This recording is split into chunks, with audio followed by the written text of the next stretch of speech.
બિલકુલ તમને એક આજે એક સમાચાર બતાવવા છે ને સમાચાર એટલા માટે કે અહીંયા રહેતા સ્થાનિક લોકોએ એમને એક અહીંયાનું પાદરા ન્યૂઝ કરીને છે એમણે આ બ્રિજની સ્ટોરી કરી હતી અને એમાં એ વ્યક્તિએ જે ઇન્ટરવ્યુ આપ્યો તો એમણે કીધું કે આ બ્રિજ 6 દિવસ ચાલે ને તો મને કહેજો. એ પહેલા હું તમને આખો જે ઇન્ટરવ્યુ છે સંભળાવો ને. ભાઈ પણ મારી જોડે છે એ હું તમને પહેલા બતાવો તમે. તકલીફ એટલે કઈ નક્કી જ ના કહેવાય, કારે પડીએ કારે મરી જઈએ, શું નક્કી ભવિષ્ય જ નહીં અમારું. આ કારો લીધે કઈ ભવિષ્ય કરવું અમારું કહો? કારણ કે ગાડી પાછળ જતા કદાચ પડી જાય ને પાછળ ચડી જાય ગાડી, શું મતલબ? અને આ પૂરા છે ખાડા જોવો તમે, અઠવાડિયું ચાલે ને મને કહેજો ખાલી. આપણે તમે આ શબ્દ કે અઠવાડિયું ચાલે તો મને કહેજો ને. આ ભાઈ હતા કે જેમણે 6 દિવસ પહેલા અહીંના સ્થાનિક ન્યૂઝમાં એવો ઇન્ટરવ્યુ આપ્યો હતો કે અઠવાડિયું ચાલે તો જોજો અને અમારું નક્કી શું અમે ક્યારે મરી અમને ખબર નથી. આ જ ભાઈએ કીધું હતું અને 6ઠ્ઠા દિવસે બ્રિજ પડે છે ને 10 લોકો છે આ ભ્રષ્ટાચારમાં હોમાઈ જાય છે. ભાઈ આપણી સાથે છે. તમે લગભગ 6 દિવસ પહેલા એક ઇન્ટરવ્યુ આપ્યો હતો ત્યારે પરિસ્થિતિ શું હતી, બ્રિજની હાલત શું હતી, આજે 6ઠ્ઠા દિવસે તમે જે કીધું હતું એ રીતે ઘટના બની? સાહેબ અમે 10/2004થી હું નોકરી જઉં છું. પહેલાં મારે જો બાઇક નથી, અત્યારે બાઇક લઈને જઉં છું. એટલે અમને ખબર છે કે ખાડો પૂરે ને તો 3 દિવસ અભાગે ચાલે છે. ખાડા પૂર્યા પછી 3 દિવસ ચાલે છે. વચ્ચે પોલિશ કરી ગયા 2 મહિનામાં ખાડા પડી ગયા હતા. એટલે અમને તો ખબર જ છે કે કારે તૂટે અમારું ભવિષ્ય તો કોઈ છે જ નહીં. કારે તૂટશે તો અને નક્કી ના કહેવાય ને કાને શું થવાનું છે એવું. એટલે ખાડો પૂર્યા પછી મેં કીધું કે અઠવાડિયું નહીં ચાલે, કેમ કે વરસાદનું સિઝન હોય છે. વરસાદમાં ખાડા પૂરે તો રહે કોઈ દિવસ, એના લીધે જ મેં કહ્યું હતું. 10 લોકો મરી ગયા. આપણે એ જ પરિસ્થિતિ છે, કોઈ અધિકારી જોવા નહીં, કોઈ ધારાસભ્ય નહીં, કોઈ પેલા કોઈને રજૂઆતો ઢગલો થઈ, પરંતુ કામ કરવાની કોઈને અપેક્ષા ઈચ્છા દેખાતી જ નથી.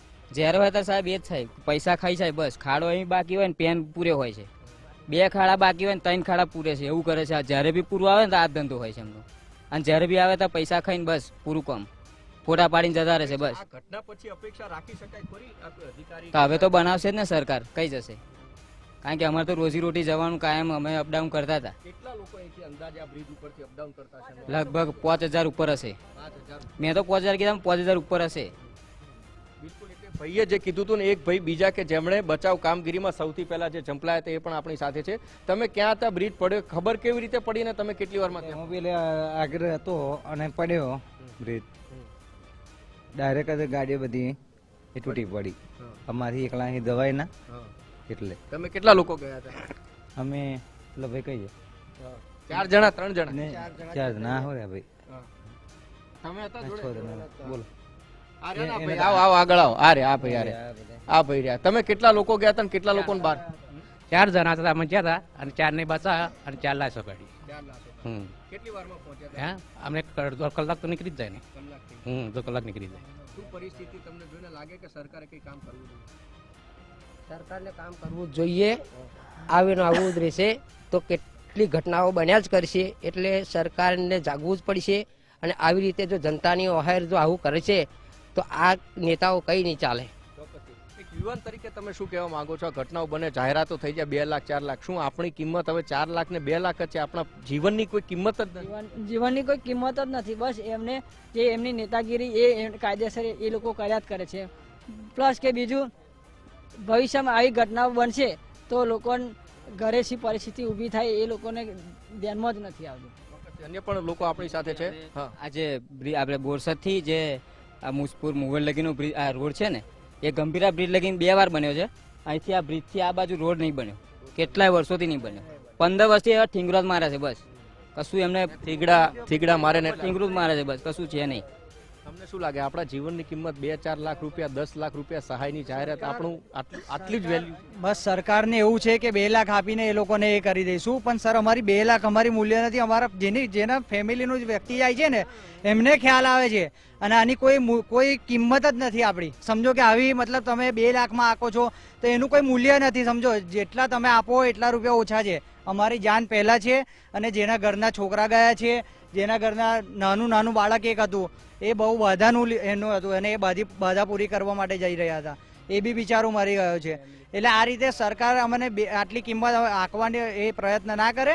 અને જે રીતે આપ જોઈ શકો છો કે સામે એકલબારા ગામ છે, ત્યાંના જસપાલસિંહ ઠાકોર છે, એ MLA હતા ત્યારે પણ એમને બહુ રજૂઆત કરેલી છે. આ બાજુ અમારા ગંભીરા અહીંયા આગળ લાગે અમિત ચાવડા જે કોંગ્રેસના છે, એમને પણ ખૂબ ત્યાં આગળ રજૂઆત કરી છે. નીતિન પટેલ સાહેબ જ્યારે હતા ડેપ્યુટી મુખ્યમંત્રી ત્યારે એમના જોડે આ ખાતું હતું. ત્યારે એમને બહુ રજૂઆત કરેલી છે, તે છતાં પણ એમને કોઈ અત્યારે કાર્યવાહી નહીં કરીને આજે એનો નતીજો જોઈ શકો છો તમે. પ્રભુ, તમે શું કહો છો? આપણી કિંમત આટલી, આ શું પરિસ્થિતિ ઊભી થાય છે? થીગડા મારું ભ્રષ્ટાચાર તંત્ર અને અધિકારી. હવે એ તો સાહેબ આમાં એવું છે ને કે ઠીંગરા મારીને જ ચલાવવાની છે સરકાર, એવું છે. બધી દરેક જગ્યાએ આવું જ છે. બ્રિજ તૂટે, કઈ નાવ ડૂબે, હવે એવી બધી ઘટનાઓ આપણે કાયમી ચાલુ જ છે. આ પબ્લિક સાંભળી એટલે છે, ચલાય એટલે છે, બધું શું કરવાનું. માંગવા આવશે ત્યારે હવે આપણે શું કરવું જોઈએ? કશું નહીં, વોટ જ નહીં આપવાનો, પહેલા બ્રિજની તૈયારીઓ કરાવો, પછી બધું બની જ જવું જોઈએ, એક વર્ષ બની જવું જોઈએ બસ. આજે આટલી પબ્લિક આજે દુર્ઘટના બની બરાબર, હવે નોકરીનું કઈ સેટિંગ કરવું પડે ને, કેમ કે કઈ રીતે જવું, લાંબા રૂટમાં પેટ્રોલ આ તે. હા, છે કે 40 થી વધારે કિલોમીટર ફરીને જવું પડે, પરંતુ થીગડા અને લીપાપોતી 4 લાખ 8 લાખ 10 લાખ સાહેબ, તમારી પાસે તો તમારી સરકારી તિજોરીમાં ખૂબ પડ્યા છે. કદાચ ઉડાડશો ને તો પણ ઘટશે નહીં, ખૂટશે નહીં. અને અપેક્ષા અમે એમ નથી કહેતા કે તમે ઉડાડી મારો, પણ તમે કામ કરીને બતાવો. એ તમારે 10 લાખ અત્યારે એ જાહેરાત ના કરવી પડી હોત કે જે વખતે આ બ્રિજમાં તમે લીપાપોતી કરી દીધી, કે જ્યાં 3 ખાડા પૂર્યા હતા ને તમે એમના 4 બતાવ્યા ને, 4માં તમે ધૂળ નાખી, ઢેફા નાખ્યા. અને એટલા માટે તમારા જીવનમાં ધૂળ છે કે તમે ધૂળ જેવું કામ કરીને મૂક્યું, અને આજે એટલા માટે જ 10 જિંદગીઓ છે આ હોનારતની અંદર હોમાઈ ગઈ, અને હજી તો ટ્રક બહાર કાઢવા માટેની તજવીજ થઈ રહી છે. આ પરિસ્થિતિની અંદર હવે લોકોએ સમજી ગયા છે કે કોણ મારો છે અને કોણ પારકો છે. જેટલા પણ નેતાઓ, વાયદાઓ, વચનો, એ તાલુકા સભ્યથી માંડીને હોય, જિલ્લા સભ્ય હોય, ધારાસભ્ય હોય, ડેલિગેટ હોય, સાંસદ હોય, એ બધાને અહીંયા પ્રશ્ન થઈ રહ્યા છે.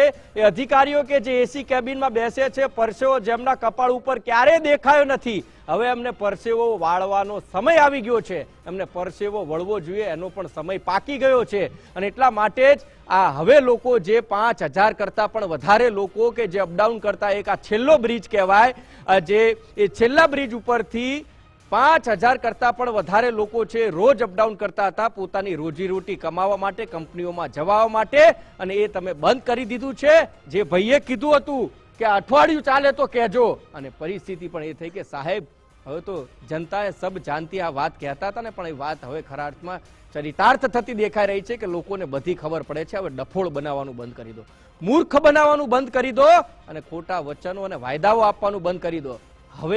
હવે આ ગુજરાતની જનતા આ પ્રકારના હત્યાકાંડો, માનવ સર્જિત હત્યાકાંડો કે જે તમારી ભૂલના કારણે થાય છે, તમારા પાપના કારણે થાય છે, તમારા ભ્રષ્ટાચારના કારણે થાય છે, તમારા ખિસ્સા ભરાય છે એના કારણે થાય છે, તમારા છોકરાઓ એસીના રૂમમાં ઊંઘે છે, તો આમના છોકરાઓ નતા સાહેબ? આજે બાળક મરી ગયું, એમનું બાળક નહોતું સાહેબ, બાધાનું લીધેલું બાળક. આપણામાં પરંપરા છે, આપણી સંસ્કૃતિ છે કે બાળક ન થાય તો જે તે જગ્યાએ માનતા માને છે, ને માનતા પૂરી કરવા માટે પરિવારે બાળકને લઈ જતો હતો, અને તમારા ભ્રષ્ટાચારે બાળકને પણ ખાઈ ગયું.